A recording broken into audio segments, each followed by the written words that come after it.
Audio Johnson Viking 2 Audio Restoration by N6TLU. Welcome to D-Lab. In this video I'm going to show you how to repair intermittent audio on your Johnson Viking 2 transmitter. Well, here's a symptom. The audio is cutting out on the Viking 2. Let's see if I can make it do it. So there we are, we're talking. Okay, now watch. There, it dropped out. 1, 2, 3, 4. Gone. See? Gone. And it's back. So I've already checked the tubes. I suspect that the interstage transformer has developed an intermittent in one of the windings and it's cutting out. The only way to know is open it up and buzz things out. Maybe I'll be lucky and there would be a cracked connection, say, to one of the components off the audio control, but I don't think I'm going to get that lucky. So first, we'll take out the 10,000 screws that hold this bottom panel on. I understand why they did it, but it's always a thing that we dread when we're working on the Viking 2. Here's the bottom of the Viking 2. Now, one thing I didn't bring up is this is my Viking 2.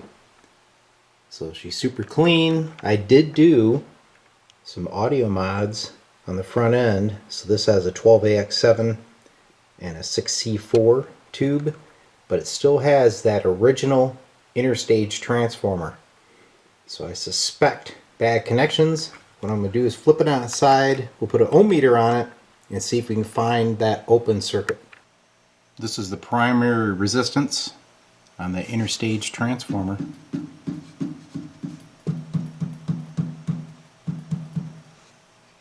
Seems pretty stable. So I don't think that is the issue. There must be another bad connection somewhere in the audio section. So I'm going to take a magnifying glass and inspect my past work. Oh boy, huh? So I'm monitoring the audio pot. That appears to be okay.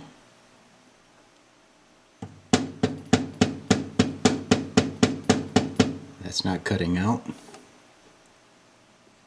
Alright, keep searching. Alright, I believe I found it. So there's a resistor right there. It goes from the preamp tube up to the driver tube. That connection right there, watch it when I push on the resistor. See it? Yeah, bad solder connection. Now this is strange because you know what? I've operated this Viking for at least 3 to 4 years after putting this audio mod in it. I've never had an issue until now. Alright, get that resoldered and I bet you she's fine. Alright, so I'll resolder that connection. Kind of tough to get in here with the camera between me and the connection, but touch that one up. See, it's kind of tight in here. That should take care of that. I'll retest, but then there's something else I want to do to this Viking 2. Alright, so real quick, that was a 1.5K resistor that goes to the cathode of the 12AX7 preamp to ground. So if that opens up, guess what? The tube shuts down. So I'm sure that fixed that problem. I'm going to retest it real quick and then I'm going to upgrade my interstage transformer to a Hammond 124B. And I'm also going to change those 200 ohm resistors that are going to the 807s because I didn't do that in the past either. This is the verification of the Viking 2 after the repair to the audio section. I still have the stock interstage transformer. I've done nothing else. We're monitoring on a National 173. And here we go. So this is the Viking 2 stock. Okay, let me try to turn this on a little bit better. There we go. 1, 2, 3, 4, 4, 3, 2, 1. Hello, 1, 2, 1, 2. Alright, So you can hear it's the typical communication style audio that the Viking 2s are known for. So now let's put in that Hammond 124B. I'm going to start with these 100 ohm resistors. Get them out. I like to use wire cutters to grab these leads. It's easier to get a hold of them when they're tight against the terminals. Much easier than using long nose pliers. Alright, so there's the two new 100 ohm resistors going to the 807s. I'm just going to solder this side. So this one will end up here, and this one is going to end up over there. But before I solder those, I'm going to change this transformer, so why do it twice? Well, here is the Hammond 124B. It's going to go in the place of the original interstage transformer. This one has 3 leads, the black, green, and yellow. And the black is a center tap, whereas on the new one, you just have 2 greens and a center tap. This is your primary over here, the red and the blue. So the red will obviously go to the power supply, and the blue goes up to the old driver tube, right? So I'm just going to cut these off, leave myself a little road map, get the new transformer mechanically mounted, wire it up, retest. Alright, the old transformer's out, and the new transformer will drop right in there. Same hole pattern. I've got the center tap hooked up. I've already tinned these wires. So we'll pop them in here, crimp them over. So this 100 ohmer goes to that terminal. Once again, I'm working around my camera.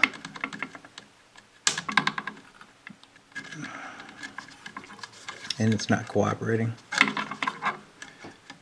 Okay, hold on. Alright, back with you.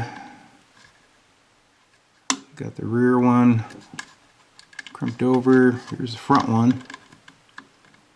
This might be a little bit easier because I can see it, right? So bring that up.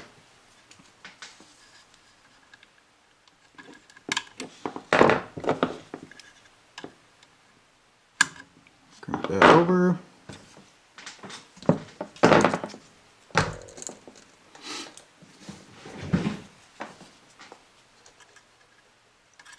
Solder it up without torching my wires.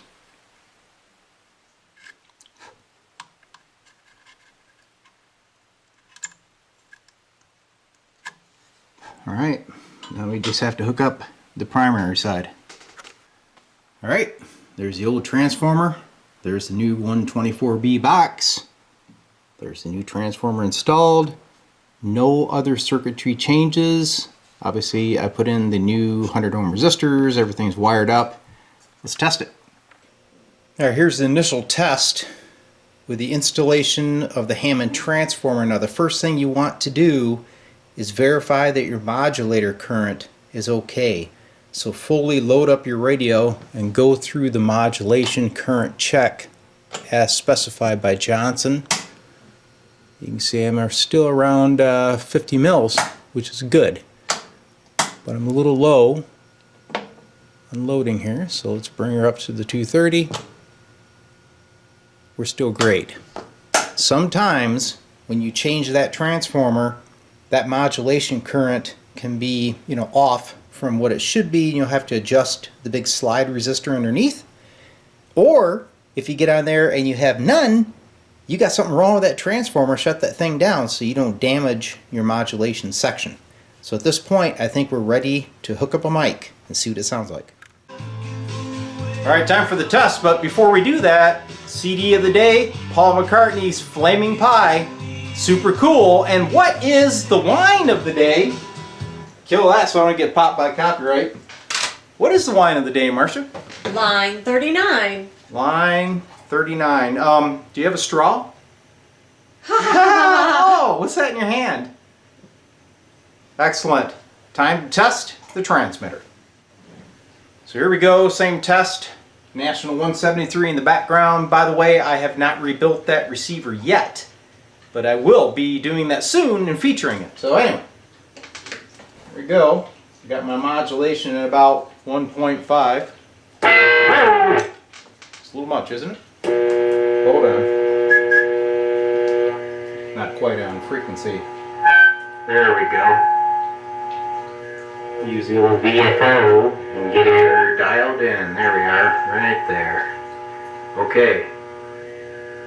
So there it is. So now you're hearing the Hammond audio transformer. And of course a little bit of buzz because the receiver's too close to the transmitter. But you get the point. Wow. Some serious chime to that audio. Alright, I turned the speaker away from me, hopefully to stop some of the feedback. I'm going to show you the modulation swing on the meter, and you can see the modulation current here. Okay, so here we go. Okay, so now we're talking. I can bring up the audio a little bit more.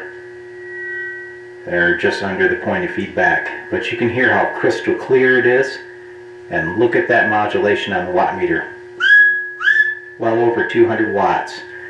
This Viking 2 is talking. Alright, so my Viking 2 has been suffering with that intermittent audio for about 6 months. But unfortunately, I'm always working on other people's Johnson transmitters instead of my own. But we're redoing my radio setup, so I thought this is the time to get that thing fixed. So I don't have to fool it anymore and I can enjoy getting on the air. So I hope you enjoyed this. 76TLU, saying 73s. Viking 2 is ready for action again.